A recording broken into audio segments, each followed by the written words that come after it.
전 세계에서 따라하려 했지만 한국의 현실을 보자 바로 포기한 이유, 그들은 무엇을 본 걸까요? 현재 전 세계에서는 사회적 거리두기가 한창입니다. 때문에 평소 같았으면 이미 했어야 할 계약도 미뤄진 지 벌써 한 달째. 이러한 상황에서 또 한 번 한국이 전 세계를 놀라게 하고 있다는 소식입니다. 한국은 최근 전국 유치원을 제외한 초, 중고 및 특수학교에서 사상 처음으로 온라인 계약을 실시한다고 밝혔는데요. 심지어 학교가 아닌 일반 동네 학원에서조차 온라인 강의를 진행하고 있다는 소식에 수많은 외국인들은 도저히 믿어지지 않는다는 반응을 보이고 있습니다. 한국인 입장에서야 최고 사양의 장비를 갖춘 PC방들이 전국에 즐비하고 최신 스마트폰을 사용하지 않는 국민을 찾아보기 힘든 데다가 산간 오지에까지 광 케이블이 깔려있는 마당에 고작 온라인 강의가 신기할 이유가 뭐가 있냐고 반문할 수 있겠지만 사실 대부분의 나라에서 이는 꿈과 같은 얘기입니다. 선진국들조차 한국 수준의 인터넷 인프라를 갖춘 도시들은 손가락으로 꼽을 수 있는 수준이고 그마저도 보안에 대한 문제를 우려하여 온라인 강의 시행을 엄두조차 못 내고 있는 실정이죠. 한 예로 태국의 경우 5월에 신학기가 열릴 예정이었지만 이번 사태가 좀처럼 해결 기미가 보이지 않자 7월로 계약을 연기했습니다. 반면 온라인 수업이 불가능한 일부 국가에서는 계약을 강행하기도 했는데요. 대만과 싱가포르, 호주 등 일부 국가에서는 현재 160개국의 학교들이 휴업을 하고 있는 와중에 교실 수업을 진행하고 있어 세간의 우려가 높아지고 있습니다. 싱가포르 측은 젊은 층이나 아동의 경우 바이러스에 대한 영향이 덜 미치기 때문에 괜찮다라는 주장을 하였고, 호주의 경우 교육시설 폐쇄가 장기화될 시 필수 의료 종사자의 30%가 자신들의 아이를 돌보기 위해 집에 머물러야 하기 때문에 의료 시스템에 대한 부담을 가중시킨다 라는 논리를 폈습니다. 하지만 이러한 행각에 대해 전문가들의 주장은 전혀 다른데요. 한 외신에 따르면 최근 버지니아 린치버그에 위치한 리버티 대학은 반대 속에도 수업을 강행했다가 의심 증세를 보이는 학생이 12명 발생했고 이들 중 3명은 검사를 위해 병원으로 이송되었다 라고 보도했습니다. 학생들에게 학업을 계속할 기회를 주는 것에 동의하지만 이와 같은 사례처럼 공중보건의 위협이 될 수 있다는 것이죠. 대부분의 나라에서 한국과 같이 온라인 강의를 하지 못하는 이유는 또 있습니다. 바로 사이버 테러나 보안상의 약점 때문인데요. 대만은 최근 세계 최초로 정부기관과 일선 학교의 온라인 수업에 대해 화상회의 프로그램 사용을 전면 금지시켰고, 미 연방수사국 FBI는 지난달부터 대대적인 화상회의 프로그램 해킹 수사에 나섰습니다. 미 항공우주국 나사 또한 직원들에게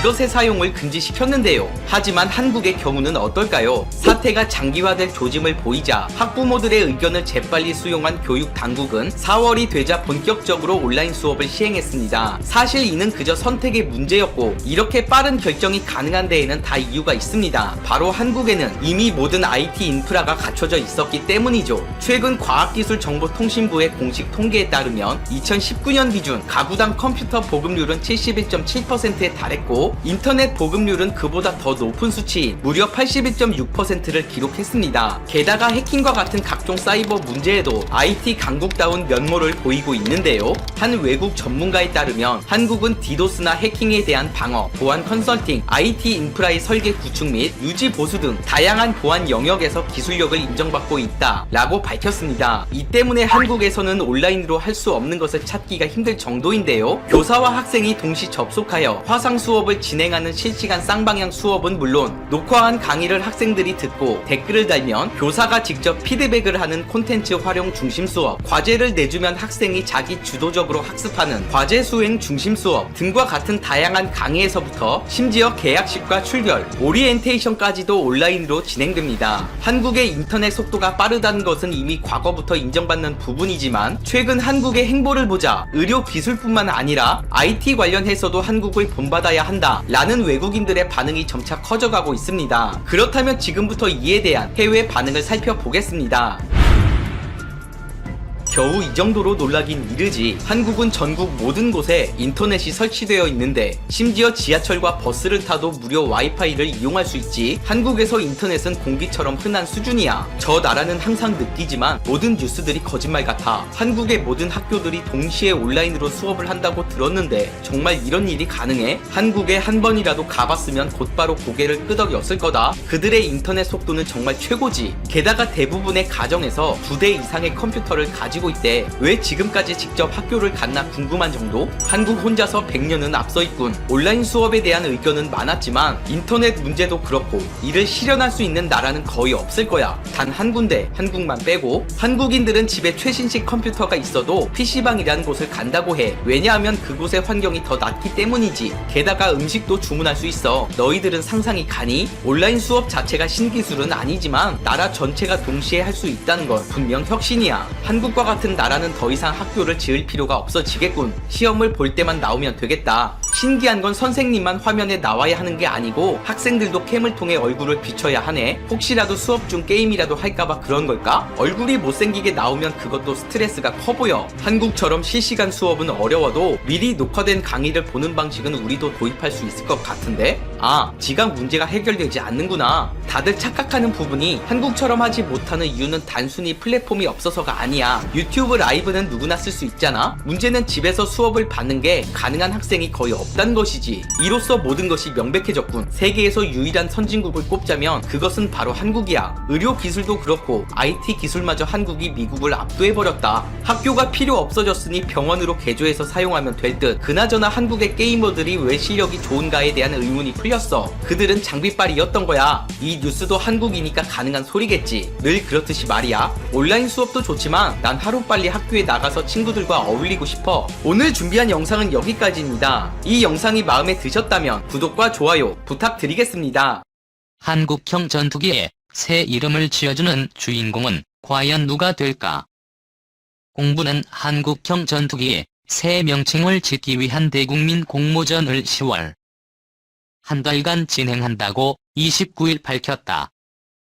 KF-X 사업은 장군 이래 최대 규모의 무기 연구 개발 사업이다. 전투기 개발에 8조 8천억 원 개발 완료 후 120대 양산에 10조 원 등 18조 8천억 원 규모의 천문학적 자금이 투입된다.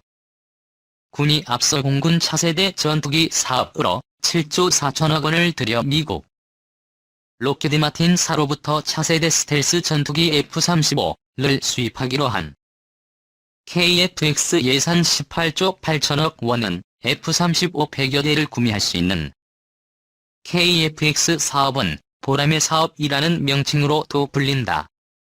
국산 전투기 개발이라는 공군의 수관을 반영해 공군의 상징 3인 보람회를 공부는 내년 상반기 KF-X CJ 1호기 출고를 앞두고 KF-X 실물 전투기 의 명칭을 이번에 공모하기로 했다. 우리 공군이 보유하고 있는 전투기는 모두 별도의 명칭을 갖고 있다. F4는 팬텀 F5는 제공호 또는 프리덤 파이터 KF-16은 파이팅 펠콘 등의 별도 명칭으로 불린다. 그 밖에 F-15K는 슬램 이글 F-35는 프리덤 나이트 등의 별칭을 공군은 전에도 대국민 공모전을 통해 국산 초음속 훈련기 T-50의 명칭을 골든 이글로 확정한 바 있다. 이번 공모전은 국민 누구나 참여 가능하며 1인당 한 건만 응모할 수 있다. 응모 방법은 공모전 포스터에 있는 QR코드로 접속해 KF-X의 명칭과 설명을 작성해 제출하면 된다. 공부는 공모된 작품들을 대상으로 명칭의 상징성, 호칭의 용이성, 의미, 부여 등의 항목을 고려해 심사할 계획이다. 수상작은 총 3건을 선발하고 수상자에게는 공군 참모총장 상과 KF-X 실물 형상의 모형 항공기를 수여할 예정이다. KF-16 해량 사업 1000억대 예산 날린 정부 위약금도 못 받아 전투기 KF-16 해량 사업을 추진하다 좌초돼 수천억 원의 손해를 본 한국 정부가 사업 좌초 책임을 물어 미국 방산업체에 소송을 냈지만 패소했다. 위약금조차 받지 못하게 된 것으로 서울중앙지법 제20민사부는 대한민국 정부가 바이 시스템즈를 상대로 위약금 4,325만 달러를 청구한 소송에서 지난달 각하 판단을 악화한 소송의 요건을 제대로 갖추지 못해 본안에 대해 판단하지 않고 재판 절차를 끝내는 것으로 사실상 원고 패소 판단에 가깝습니다. 양국 정부 간 협의 절차에 의해 해결해야 하는 사안에 한국 법원에서 소송을 낸 건 부적법하다는 게 정부 패소의 이유였습니다. 앞서 대한민국 정부는 2011년 8월 국방부 산하방위사업청을 통해 1조 8천억 원 규모의 예산을 들여 KF-16 전투기 134대의 성능을 개량하기 위한 KF-16 전투기 성능 개량 사업을 추진했습니다. 이 사업은 2021년까지 KF-16 전투기 134대의 임무 컴퓨터와 무장 체계를 최신형으로 교체하고 레이더 도교체해 탐지 고리를 2배가량 늘리는 것이 주된 내용이었습니다. 예상대로라면 2025년쯤 전력화 예정인 국산 차기 전투기를 능가할 정도로 고성능을 발휘할 것으로 기대됐습니다. 방위사업청은 KF-16 전투기의 체계 통합 부분과 A4 레이더를 미 정부로부터 FMS 방식으로 구매하기로 했습니다. FMS 방식이란 미국 정부가 직접 업체를 선정하고 품질 보증 등을 책임지는 무기 해외 판매 방식을 말합니다. 구매국이 사업 내용과 일정, 총 사업비 등을 고려해 미국 정부의 계약 체결 조건을 기지 1 제안서를 보내고 미 정부는 이를 받아 미군 수 업체가 제시하는 납품 비용과 미 정부가 계약을 관리하는 데 소요되는 행정상 비용 리스크 등을 고려해 구매국의 수납서를 답신하고 구매 국의 유효기간 안에 EAOA에 서명하면 계약이 체결되는 구조입니다. 방위사업청은 2011년 지명 경쟁 입찰을 통해 체계 통합 부분에 대해선 바이를 선정했습니다. 이 과정에서 이이는 이 지명 경쟁에 입찰하기 위해 4,325만 입찰 보증금을 내야 했지만 이를 내지 않았고 대신 방위사업청이 입찰 보증금 지급각서를 써줬습니다. 방위사업청과 바이는 2012년에 합의 각서를 또 썼는데 여기 NBA 이가 의무를 이행하지 않아 방위사업청이 제안서를 발송한 후 미 정부로부터 수납서가 도착하는데 6개월이 초과된 경우 이의 입찰 보증금 지급각서에 명시된 금액을 대한민국 국보에 귀속하는 저작권 업체가 로 처분한다는 위헌벌 규정이 있었습니다. 방위사업청은 2013년 12월 미 정부가 보낸 수납서에 서명하면서 계약을 체결했습니다. 그런데 알고 보니 방위사업청은 당시 미 정부에 지급할 총 사업비조차 확정하지 않은 상태에서 LOA에서 명한 것이었습니다. 방위사업청은 계약 체결 이전 사업 총 사업비를 17억 500만 달러로 계산해 미 정부에 제의했으나 미 정부는 사업비 증가 요인이 많다며 난색을 표했습니다. 방위사업청과 미 정부는 로를 2단계로 정하고 확정 가능한 부분부터 순차적으로 체결하기로 합의했습니다. 방위사업청은 계약 체결 직전 2차례에 걸쳐 미 정부의 총 사업비를 17억 500만 달러로 명시해 줄 것을 요구했지만 미 정부는 총 사업비를 보장할 수 없다고 요지부동이었습니다.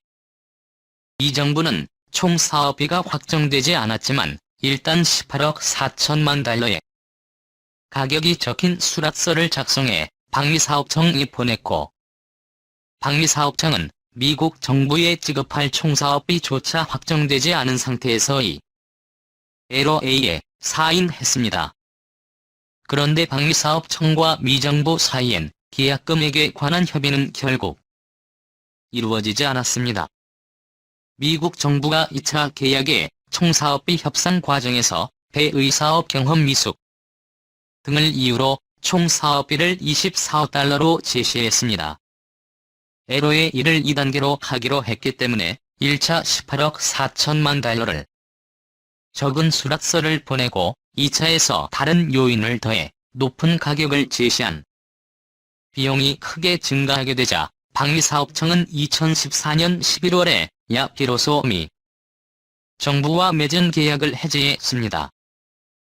그리고 방위사업청은 2015년 12월에 야 KF-16 개량 사업 수행업체를 로키드 마틴으로 변경했습니다. 총 사업비는 19억 달러였습니다. 감사원은 당시 KF-16 성능 개량 사업 착수가 당초 예정됐던 2011년보다 4년 지연되는 등 전투기 전력화 일정에 차질을 가져왔고 또 바이 시스템즈가 이미 집행한 사업비 최소 8,900만 달러의 손실이 불가피해졌다고 지적하며 수사를 의뢰했습니다. 2015년 정부는 낙찰업체였던 B를 상대로 소송을 냈습니다. 앞서 정부와 바이 사이에 맺은 합의 각서에서 이 A가 의무를 이행하지 않아 방위사업청이 일과를 발송한 후 미정부로부터 LOA 대 6개월이 초과된 경우 이의 가입찰 보증금 지급 각서에 명시된 4,325만 달러를 정부에 내도록 돼 있는데 미정부에 오퍼 신청서를 제출하고 6개월 이내에 미정부의 오퍼 수락서를 받지 못한 이상 이를 이행하라는 것이었습니다. 정부는 바이가 2014년 7월 미정부로부터 계약금액 제출을 요청 받고 업무 이전 일정 지연 위험관리 비용 삭제 등을 이유로 기존보다 1억 7,120만 달러 가상승한 계약금을 제출해 기존의 방위사업청과 합의한 사업이 보다 큰 금액의 사업비를 요구했다며 바이가 합의를 어겼다고 주장했습니다. 그러나 바이는 정부가 낸 소송 자체가 잘못 제기됐다고 주장했습니다. 방위사업청이 사인한 론2 계약은 미국 법의 적용을 받는다. 미국 정부와 구매자는 이에 오해에 관한 모든 분쟁을 미국 정부와 구매자 사이의 협의를 통해 해결하기로 하고 어떤 분쟁이 나도 이를 해결하기 위해 국제판 정도 또는 제3자에게 회부하지 않기로 동의한다는 규정이 있었던 겁니다. 이 측은 미국 정부와 한국 정부가 KF-16 개량 사업의 LOA-2와 관련해 발생하는 모든 분쟁을 당사자 간 협의를 통해 해결하기로 하는 부재 소합의를 했다면서 그런데 미국판 예법상의 같은 부재 소합의의 효력은 당사자인 대한민국과 미국 정부뿐 아니라 EA까지 미치므로 정부가 바이를 상대로 낸 소송 제기는 부적법하다 각하되어야 한다고. 이 사건의 핵심 쟁점은 해당 조항이 소송을 제기하지 않기로 하는 부재 소합의에 해당해 정부가 낸 소송이 부적법한지 여부였습니다.